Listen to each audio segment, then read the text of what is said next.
آپ اپنی زندگی سے بھلے خوش نہ ہوں، پر کچھ لوگ ایسے بھی ہیں جو آپ جیسی زندگی جینے کے لیے ترستے ہیں۔ لوگ اپنی پریشانیوں سے نہیں بلکہ دوسروں کی خوشیاں دیکھ کر پریشان ہیں۔ رشتوں کی فکر کرنا چھوڑ دیں، کیونکہ جس نے جتنا ساتھ نبھانا ہے وہ صرف اتنا ہی ساتھ نبھائے گا۔ اپنے دل کو مضبوط کرو اور ہر ایک سے یہ توقع رکھنا چھوڑ دو کہ وہ تمہاری بات سمجھے گا۔ ہر بات ہر ایک کے لیے نہیں ہوتی۔ زندگی اتنی سستی نہیں ہے کہ اسے لوگوں کے تلخ رویوں کی وجہ سے ہار دیا جائے۔ مسکرائیں کہ یہ زندگی صرف اس رب کی امانت ہے جس نے اس کائنات کی کسی شے کو بیکار نہیں بنایا۔ شکر ادا کریں کہ آپ سے محبت کرنے والا کوئی عام نہیں بلکہ اس کائنات کا رب ہے۔ بھولنے کی عادت لازمی سیکھنی چاہیے۔ جتنی جلدی حادثات فراموش کریں گے اتنا درد بے معنی ہو جائے گا۔ تعلقات کو ٹھیک کرنے کی کبھی کوشش نہ کریں بلکہ اپنے مالی حالات ٹھیک کریں۔ تعلقات خود بخود ٹھیک ہو جائیں گے۔ تعلق باقی نہیں رہے مگر احترام باقی رہنا چاہیے۔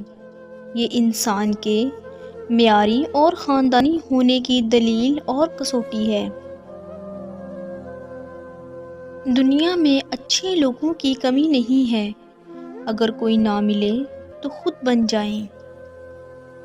جس شخص کو اپنے عیوب دیکھنے کی توفیق نصیب ہو گئی، اس کو اپنے اندر کی ذات کا سفر کرنے کا موقع مل گیا۔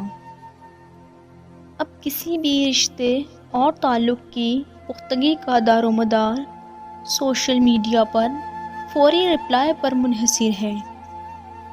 جس کی انا اس کے قد سے اونچی ہو وہ شخص رشتے نبھا ہی نہیں سکتا۔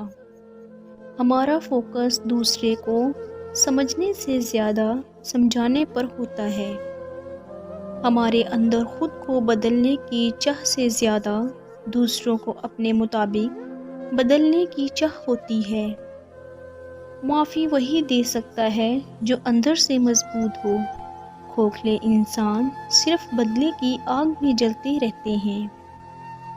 یاد رکھیں، کامیابی کی سیڑھیوں میں کوئی لفٹ نہیں ہوتی، اعتماد کے ساتھ پلان کو لے کر خود ہی چڑھنی پڑتی ہیں۔